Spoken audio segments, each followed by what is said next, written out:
Good morning students. पिछले part में हम आपको यूनिट बताए थे, यूनिट कितने टाइप का होता है बताए थे, और यूनिट को कितने पार्ट में डिवाइड किया गया है, क्यों डिवाइड किया गया है, इसकी चर्चा हम कर लिए थे। और हमने बताया था कि यूनिट को 3 पार्ट में डिवाइड किया गया है: फंडामेंटल यूनिट, डिराइव्ड यूनिट और सप्लीमेंट्री यूनिट। हमने उसमें फंडामेंटल यूनिट आपको बता दिया था। उसके बाद फंडामेंटल यूनिट बताने के बाद हमने आपको ये भी बताया था कि यूनिट लिखते समय कौन कौन से प्रिकॉशंस रखने चाहिए। यहाँ तक हो गया था। अब एक छोटी सी बात देख लें, और उस छोटी सी बात के बाद आपको हम डिराइव्ड यूनिट बताएंगे। और डिराइव्ड यूनिट ही इस चैप्टर में बहुत इम्पॉर्टेंट रोल प्ले करती है, क्योंकि जब आप डिराइव्ड यूनिट लिखना जान जाएंगे तो आपके लिए डायमेंशन और डायमेंशनल फार्मूला समझना इजी हो जाएगा। और जब डायमेंशनल फार्मूला समझ लेंगे आप, तो इस चैप्टर की सारी चीज़ें आपको ईजिली समझ में आ जाएंगी।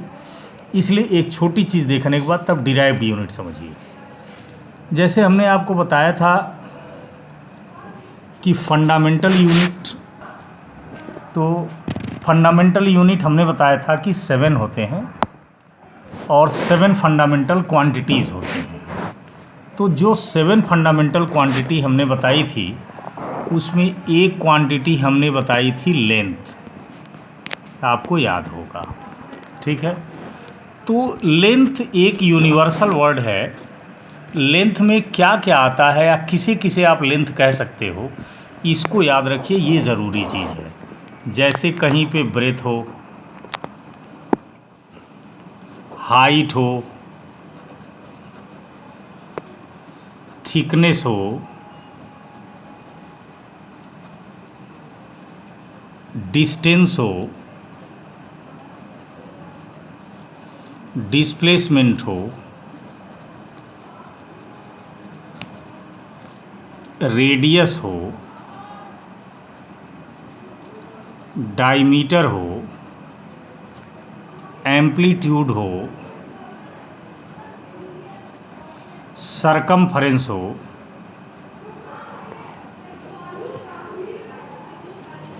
वेवलेंथ हो, ठीक है, वेवलेंथ हो, पेरीमीटर हो,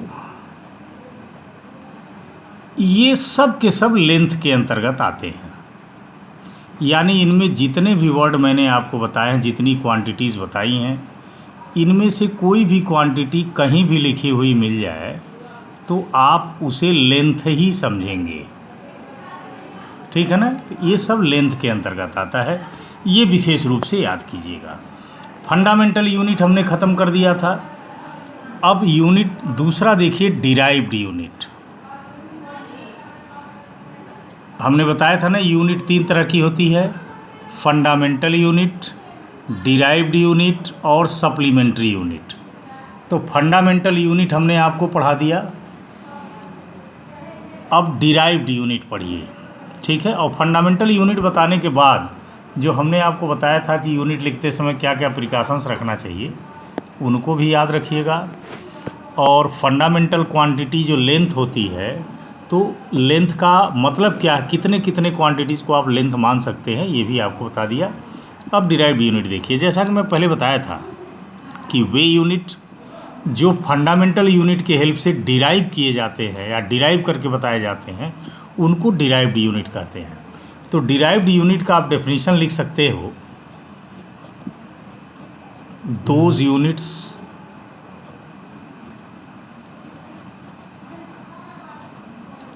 which are derived by fundamental unit called derived unit। जो यूनिट फंडामेंटल यूनिट के हेल्प से डिराइव किए जाते हैं, उन्हें हम डिराइव्ड यूनिट कहते हैं, ठीक है ना। अब जैसे कुछ डिराइव्ड यूनिट लिखने का तरीका हम आपको बता रहे हैं, बहुत ध्यान से देखना। इसी पर पूरा चैप्टर है।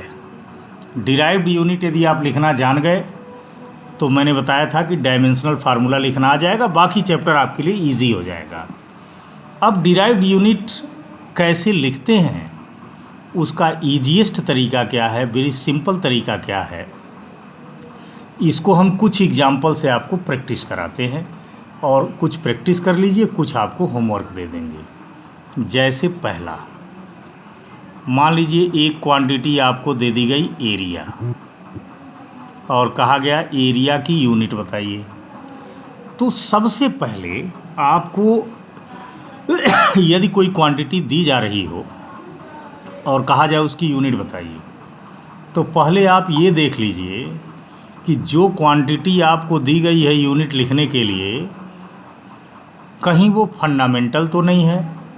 तो चूंकि मैंने आपको 7 फंडामेंटल क्वांटिटी बताई थी, length, mass, time, temperature, current, luminous intensity, amount of substance, ये 7 हमने आपको फंडामेंटल क्वांटिटी बताई थी। तो जो भी क्वांटिटी आपको यूनिट लिखने के लिए दी जाए तो सबसे पहला काम आप चेक करेंगे कि वो कहीं फंडामेंटल क्वांटिटी तो नहीं है, जो 7 हैं। तो हमने आपको जैसे एरिया दिया और कहा कि एरिया की यूनिट लिखिए, तो एरिया हम चेक करेंगे फंडामेंटल क्वांटिटी तो नहीं है। तो जो फंडामेंटल क्वांटिटी का हम टेबल आपको बताए थे, 7 फंडामेंटल क्वांटिटी होती हैं, उन 7 में एरिया नहीं है। इसका मतलब एरिया फंडामेंटल क्वांटिटी नहीं है। तो जब ये फंडामेंटल क्वांटिटी नहीं है तो इसका यूनिट लिखने के लिए तरीका क्या है कि एरिया का कोई एक फार्मूला लिख दीजिए, ठीक है। और जो फार्मूला लिखिए उसमें जो क्वांटिटी आती हैं उन क्वांटिटीज़ को तब तक सॉल्व करते रहिए जब तक वो सारी क्वांटिटी फंडामेंटल क्वांटिटी के रूप में चेंज ना हो जाए। जैसे एरिया का फार्मूला होता है एक लेंथ इनटू ब्रेथ, यानी एरिया का हमने फार्मूला लिखा तो एरिया के फार्मूले में 2 क्वांटिटी आई, लेंथ और ब्रेथ। तो लेंथ भी फंडामेंटल क्वांटिटी है और ब्रेथ भी लेंथ को ही कहते हैं, तो ये भी लेंथ हो गया, ये भी लेंथ हो गया। और चूंकि लेंथ फंडामेंटल क्वांटिटी है इसलिए इसे और सॉल्व करने की ज़रूरत नहीं है। समझ गए? फिर एक बार सुनो, जिस भी क्वांटिटी का यूनिट लिखना है पहले आप क्या करिए, उस क्वांटिटी को देखिए कि कहीं वो फंडामेंटल तो नहीं है। यदि फंडामेंटल नहीं है तो उसका यूनिट लिखने के लिए सबसे पहला काम कि उसका एक फार्मूला लिख दीजिए कोई भी, और उस फार्मूले में जितनी भी क्वांटिटी आ रही हैं देखिए वो सब फंडामेंटल हैं कि नहीं हैं। यदि सब फंडामेंटल हैं तो डायरेक्ट टेबल से उनका यूनिट लिख दीजिए, और यदि कोई ऐसा है जो फंडामेंटल नहीं है तो उसे और सॉल्व कर लीजिए, ठीक है ना। अब चूंकि एरिया के फार्मूले में 2 आया, लेंथ और ब्रेथ, ब्रेथ भी लेंथ को ही कहते हैं, इसलिए ये दोनों फंडामेंटल क्वांटिटी हो गई, इसलिए डायरेक्ट टेबल देखकर उनका यूनिट लिख देंगे। तो हम आपको जो टेबल बताए थे उसमें लेंथ की यूनिट मीटर लिखे थे, ब्रेथ भी चूँकि लेंथ है इसकी भी यूनिट मीटर लिखे थे, इसलिए एरिया की यूनिट हो गई मीटर स्क्वायर, ठीक। अब मान लीजिए एरिया के बाद दूसरा एक क्वांटिटी हम आपको दे रहे हैं वॉल्यूम। हमने कहा वॉल्यूम की यूनिट लिखिए, तो पहले क्या चेक करेंगे कि वॉल्यूम फंडामेंटल है कि नहीं। तो जो फंडामेंटल का टेबल 7 हम बनाए थे उसको देखिए, उसमें वॉल्यूम नहीं है, यानी वॉल्यूम फंडामेंटल क्वांटिटी नहीं है। तो जब वॉल्यूम फंडामेंटल क्वांटिटी नहीं है तो इसका यूनिट लिखने के लिए पहले कोई एक फार्मूला लिखेंगे। तो वॉल्यूम का फार्मूला आप जानते हो, कोई भी फार्मूला लिख सकते हो, length into breadth into height. Volume के फार्मूले में 3 क्वांटिटी आई, length, breadth, height. Length fundamental quantity है और टेबल में है, ब्रेथ भी लेंथ को ही कहते हैं, ये भी फंडामेंटल क्वांटिटी है, हाइट भी लेंथ को ही कहते हैं, ये भी फंडामेंटल क्वांटिटी है। तो जब तीनों फंडामेंटल क्वांटिटी हो गई तो तीनों का यूनिट डायरेक्ट टेबल से लिख दीजिए। तो लेंथ का यूनिट मीटर, ए भी लेंथ है मीटर, ए भी लेंथ है मीटर, तो वॉल्यूम का यूनिट हो गया मीटर क्यूब। ठीक है। अब मान लीजिए हमने एक तीसरी क्वांटिटी आपको दी, डेंसिटी।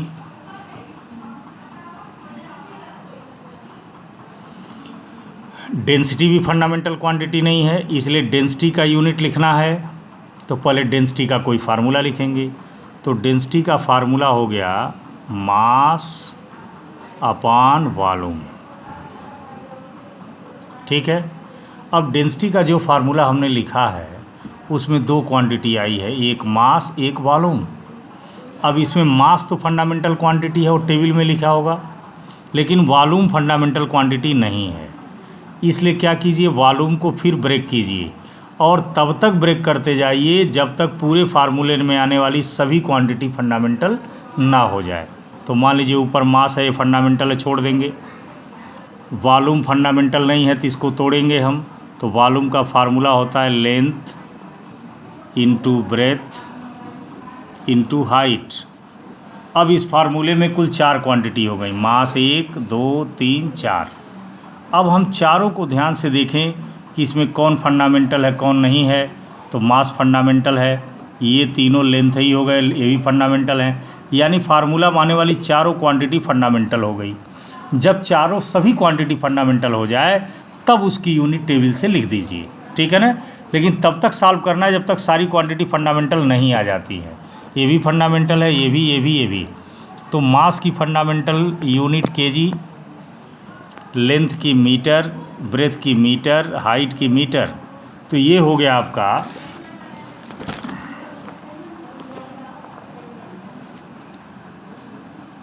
केजी अपान मीटर क्यूब, या इसको लिख सकते हो kg metre to the power -3। Clear.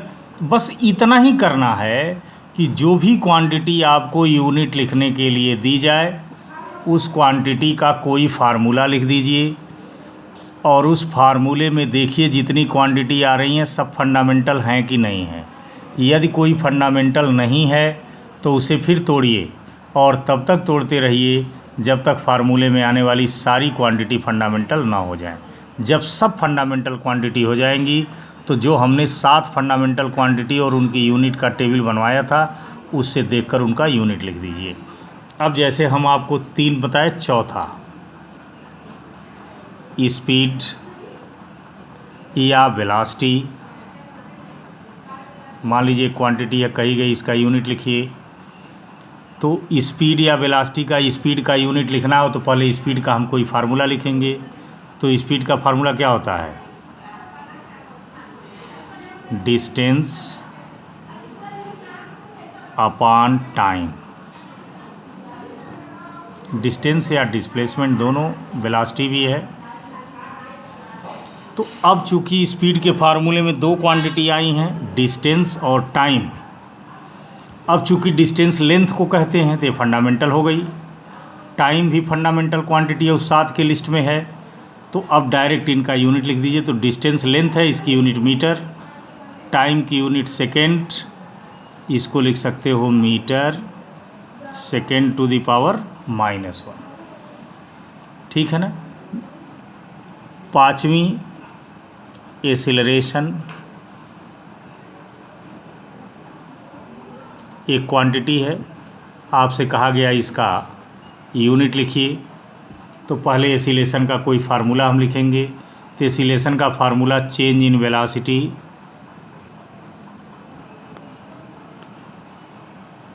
Upon time लिखिए या टाइम इंटरवल लिखिए।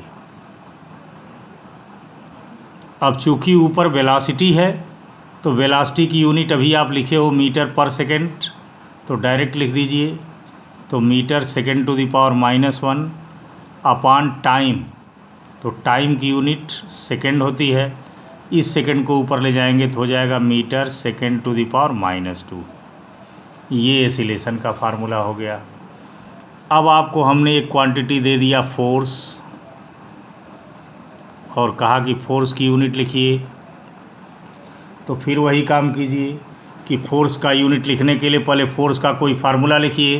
तो फोर्स का एक फार्मूला आप जानते हो, मास इनटू एक्सेलरेशन। ठीक, तो मास की यूनिट होती है केजी, एक्सेलरेशन की यूनिट मैं ऊपर निकाला हूँ आपको ये वाला, तो एक्सेलरेशन की ये यूनिट ये लिख दीजिए, metre second to the power -2। ये फोर्स का यूनिट हो गया। उसी तरह आपको यदि दिया जाए वर्क की यूनिट लिखिए, तो वर्क की यूनिट लिखने के लिए वर्क का कोई फार्मूला लिखिए। तो वर्क का एक फार्मूला होता है force into displacement, force into displacement. ठीक है, तो फोर्स की यूनिट अभी मैं ऊपर लिखा हूँ ये, तो फोर्स की ये यूनिट लिख दीजिए आप, केजी मीटर सेकेंड पर -2। चूँकि डिस्प्लेसमेंट लेंथ होती है, लेंथ की यूनिट होती है मीटर, आप टेबल में पढ़े हो, तो ये हो गया केजी मीटर स्क्वायर सेकेंड पर -2। ये वर्क की यूनिट हो गई। उसी तरह से यदि आपसे कहा जाए कि पावर की यूनिट लिखिए, तो पावर का कोई फार्मूला लिखिए। तो पावर का आप फार्मूला जानते हो, वर्क अपॉन टाइम। ठीक है, तो अब पावर के फार्मूले में दो क्वांटिटी आ गई, वर्क और टाइम। तो पहले हम वर्क की यूनिट लिखेंगे, तो वर्क की यूनिट अभी ऊपर मैंने लिखी है, तो वर्क की ये यूनिट लिख दीजिए, केजी मीटर स्क्वायर सेकेंड पर -2 अपॉन टाइम की यूनिट आप जानते हो सेकेंड होती है। तो ये हो जाएगा आपका, सेकेंड को ऊपर ले जाएं, केजी मीटर स्क्वायर सेकेंड पर -2। ये पावर का फार्मूला हो गया, यूनिट हो गई। ठीक है, तो वह पावर की हो गई। अब इसके बाद मान लीजिए आपसे कहा गया कि प्रेशर की यूनिट लिखिए, कितने हो गए, ये हो गए आपके 8। नाइन्थ देखिए, मान लीजिए आपसे कहा गया प्रेशर की यूनिट लिखिए, तो प्रेशर की यूनिट लिखने के लिए पहले प्रेशर का कोई फार्मूला लिखिए। तो प्रेशर का फार्मूला होता है फोर्स अपॉन एरिया। अब प्रेशर के फार्मूले में दो क्वांटिटी आ गई, एक फोर्स और एक एरिया। अब हम फोर्स की यूनिट लिखेंगे, फिर एरिया की यूनिट लिखेंगे। तो फोर्स की यूनिट हम पीछे बताए हैं अभी आपको, केजी मीटर सेकेंड पर -2। एरिया की यूनिट पीछे आप पढ़े हो, मीटर स्क्वायर, इससे ये कैंसिल हो जाएगा, ये हो गया केजी। अब इस मीटर को ऊपर कर दीजिए, मीटर पर -1 इंटू सेकेंड पर -2। ये प्रेशर की हो गई। ठीक है, अब आपसे कहा गया सरफेस टेंशन की यूनिट लिखिए।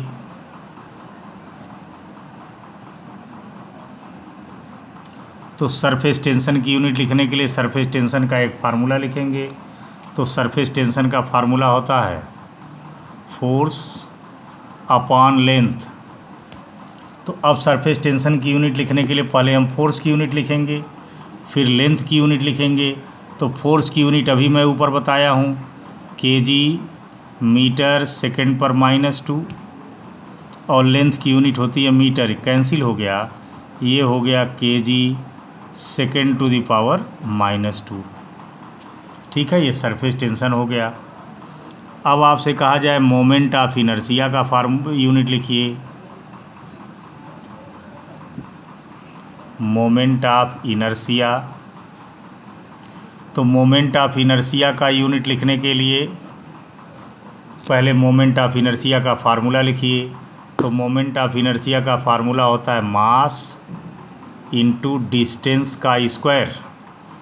अब मोमेंट ऑफ इनर्शिया की यूनिट लिखने के लिए पहले मास की यूनिट लिखनी है, मास की यूनिट केजी, डिस्टेंस का मीटर का स्क्वायर, केजी मीटर स्क्वायर हो गया। अब आपसे कहा जाए मोमेंटम का यूनिट लिखिए। तो मोमेंटम का यूनिट लिखने के लिए पहले मोमेंटम का फार्मूला लिखिए। तो आप जानते हो मोमेंटम का फार्मूला होता है मास इनटू वेलोसिटी।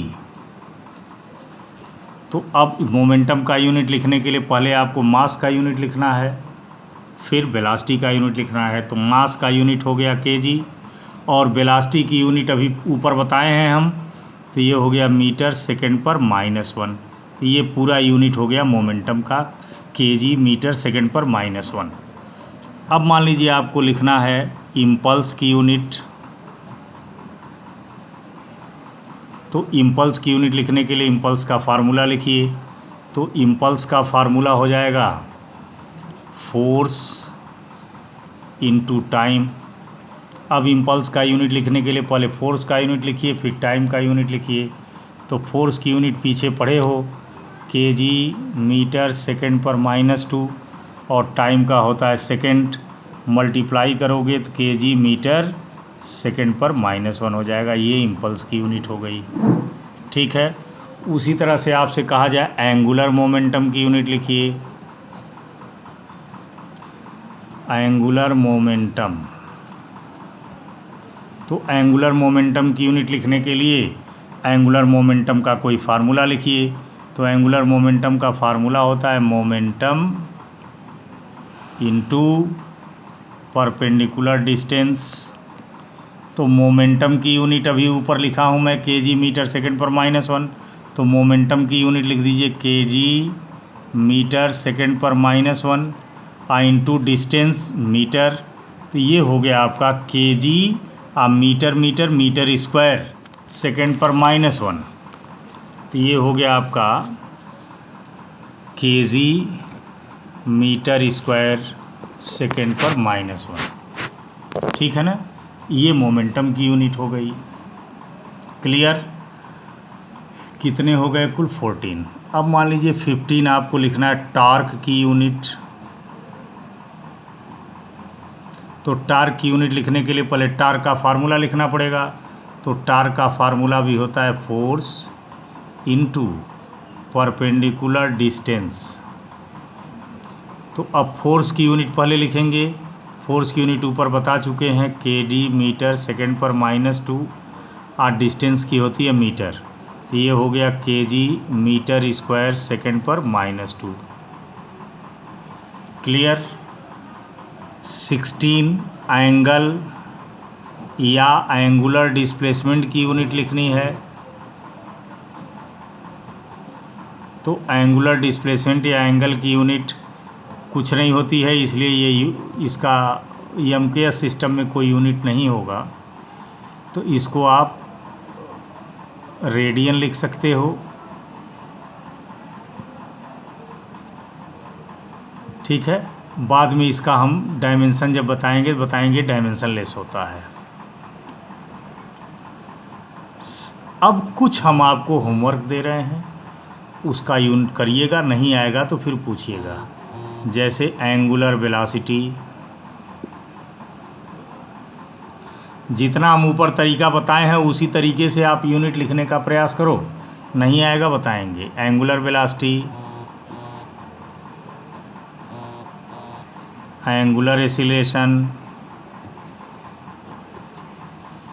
ठीक है, एंगुलर वेलोसिटी हो गया, एंगुलर एक्सीलरेशन हो गया, wavelength, Planck's constant, Planck's constant, इसकी भी यूनिट लिख के लाइए। उसके बाद आप लिख के लाएं काइनेटिक एनर्जी,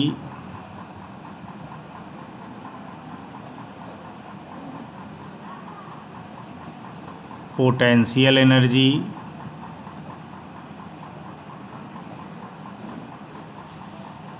फिर आप लिखिए लैटेंट हीट। लैटेंट हीट आप हाई स्कूल में पढ़े हो, लैटेंट हीट किसे कहते हैं, ठीक है। तो इतना आपको जो मैंने प्रैक्टिस कराई है उसी तरह से ये जितना होमवर्क दिया है उनका यूनिट आप खुद लिखिए, उसमें कहीं डाउट हो तो हमसे पूछ लीजिए, ठीक है ना। तो अब इसको आप जब तैयार कर ली इसे, अच्छा इसको फेयर कॉपी में सारा लिख डालिएगा। मैंने 23 तक आपको लिखा है, और भी यदि कोई क्वांटिटी मिलती है तो खुद से यूनिट लिखने का प्रयास कीजिए। कम से कम 30 यूनिट कॉपी में लिखकर कंप्लीट रखिए, तैयार कीजिए। जब ये आपका तैयार हो जाएगा तो कल हम आपको डायमेंशन पढ़ाएंगे, और बिना इसके तैयार होने के डायमेंशन नहीं आएगा।